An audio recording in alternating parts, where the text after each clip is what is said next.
Okay, so welcome to the Writer's Life, the place where you get the sight, sound, smells, taste of my particular writer's life, and where you get the TRUTH of my writer's life. Can't believe I spelled it right the first time. Subscribe if you haven't already. Punch the like button and slap that bell like you're slapping your ass for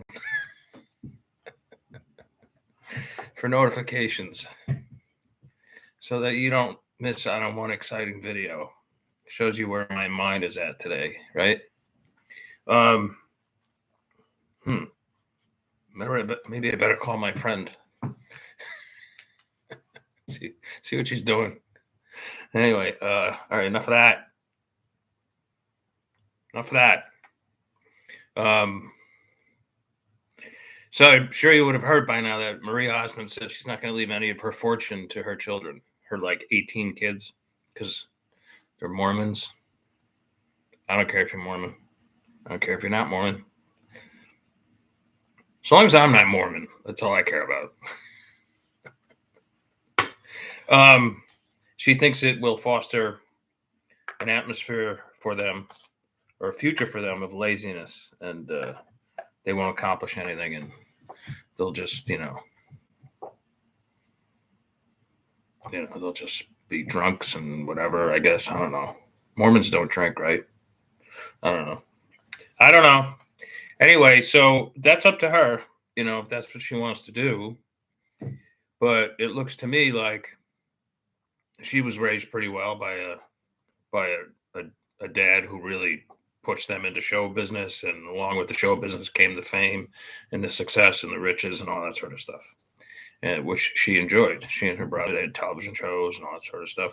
And I would imagine that her children have grown up being very used to,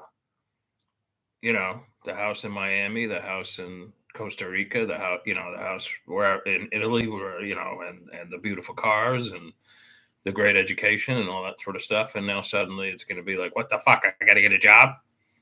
So I've heard of several, like James Altucher, I think, has also come out and said he's not leaving his kids a thing. And there's been several others. All that said, I do believe it was easier when I was growing up. 70s, 80s, even 90s. I think it was kind of easier.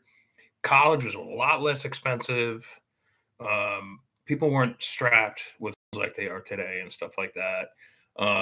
Now you got stuff like where you're not competing on an equal level, but there's like equity. So like, it's very possible that someone could get a job that you are more qualified for based on their whatever, their skin color, their sexual preference, their any of those things, right? We no longer live in a meritocracy, although I really don't believe that's going to last. I think it's a fad. It's just a woke fad, but still, that's where we're at right now. And I do believe, with the dollar failing and things just being housing and rents and all that, things just being much more expensive than they used to be in proportion to what they were when I was growing up, when I was a young person. I think it's harder for younger people nowadays. And I come from a family where, like my dad and my mother, like if you lived in their house, didn't matter if you were 20 or 40. I didn't live with my parents for 40. I moved out when I went to college was the last time I lived with them full time. But my father like almost begged me after college to just keep living at home. And he was so right. I should have. And he's like, as long as you're living here, you don't need to pay for a thing. You get room and board. You don't need to pay for food. You don't need to chip in. Nothing. Save your money. That's what I want you to do. And he's like, we have a huge house. You have that whole side. He's like, and I'd be like, I want to get an apartment, because have girls over and stuff, and it's only normal. You want to be independent and stuff like that, right? But even after I moved out, my dad took care of a lot of my expenses and stuff like that. It's just the way my family has always been. It, that's just the way we've been, and I do the same for my children. I've been living with my sons since COVID started, and I haven't moved out yet. And I've been taking care of the rent because that's what we do. That's what Zandries do. We pass it on. Because I would rather they save their money, but they pay for their own food and some of their bills. So it's not exactly the same way it was with my dad and all that stuff. But anyway, be that as it may, and my daughter lives with her mother. So, and I think she's in pretty good shape too. But still, she gets. I would totally include her, and if she lived here, it'd be the same thing. But anyway, which leads me to all these books that I'm writing. Well, some okay. So, for instance, I have a one of my best friends who I went to college with. His family had property in New York City. Now, property in New York City, like on the West Side, that's gold. That's solid gold. That's the only equivalent I can think of is like Bitcoin in 10 years. Yet they ain't making more property in New York City. So he left that for his five kids. The doctor who owned the place left it for his 5 kids. And, I think they got I don't know how many millions a piece for it, but the doctor knew like this will be your inheritance and like your retirement and all that sort of stuff. Now that to me seems like the absolute right thing to do. And those guys, I don't know what my friend is planning on doing with it or what all of them are planning on doing with it. But if I were them, I would just keep renting it and earning a passive income or whatever, keep it in the family for generations. Which leads me to my books. I'm going to be leaving hundreds of pieces of intellectual property to my 3 kids, and they will all split it up in 3 ways. That intellectual property, if properly handled and maintained after I'm gone, can earn them a nice passive income on a monthly basis. And if the lawyer I hire takes care of everything, or whoever is going to be in charge takes care of everything, in 7 years after my death, they'll renew it, and then the grandchildren and their children will continue to enjoy the benefits of all that intellectual property. Think of it as like Yellowstone, the show Yellowstone. Think of it as that, only in intellectual property form. So I'm going to leave that. That is, so now it used to be when I first started, I was writing for fame, fortune, and glory for myself. I wanted to be Ernest Hemingway, right?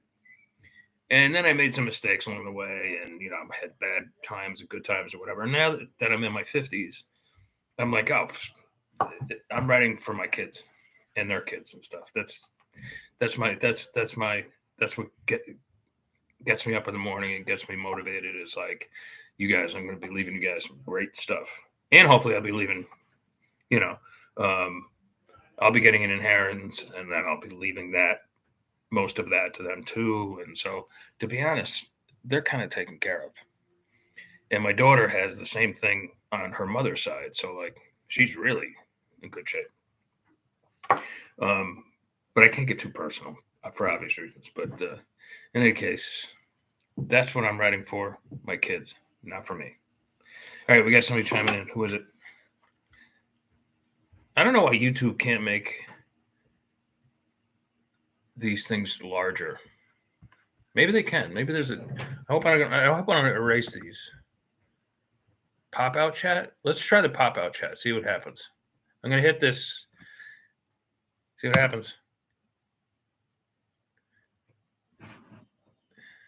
That doesn't do any good. Restore chat. Oh well. I guess I just have to live it the way it is, right? Pop out chat. All right, let's just go with the way it is. All right. So who chimed in first? Big Philly. What's up, buddy? My kids follow my family tradition and inherit a funeral bill. That's pretty fucking funny. Actually, that's what happened with my first wife. Their father had inherited millions, but went through it all, and they got a bill for the funeral. Unless I somehow make a fortune, which you never know, big fella. You could at this time next year, you could be like Vin. I got this like television show on Netflix. You know. However, yes, I lived at home until I was 26. Similar deal. Kimberly, hi Kimberly. I would love to leave my family a legacy with 6 children. Wow, you've been busy, Kimberly, and 6 grandchildren. You're really blowing my mind. You got your Christmas gift bill must be huge. Uh, at last count, that is my focus. Good for you. Back to Big Philly. Would love it if my kids lived with me. Would be awesome. Yeah, there's definite benefits to it because you're never lonely. Um, and I joke around with them and stuff, and bust their balls, whatever. Sometimes they fight, but then they make up, whatever. Kimberly, back to Kimberly. This is what I want to do: write as many good novels as possible to build that legacy. Absolutely, Kimberly. I agree with you, and that's exactly what I'm doing. All right, it's Friday, and you know what that means? Go out and get fucked up. No, I'm just kidding, joking. I don't do that anymore. I don't. On Fridays, I used to go out and meet my friends and binge drink, and I'd probably put down 12 or 13 beers, half a pack of cigarettes, a couple of shots. I don't know how I did it. I don't know how I'm still alive. I should be dead. Now, I will go out for a beer, but like one, maybe two, and then I'll make some dinner, watch a little Netflix, get in bed and read. Boring. But hey, I'm enjoying my life. So, all right. I hope you guys have a great night, and I will talk to you either tomorrow or Saturday. Maybe both. Who knows? God willing. And ciao, ciao.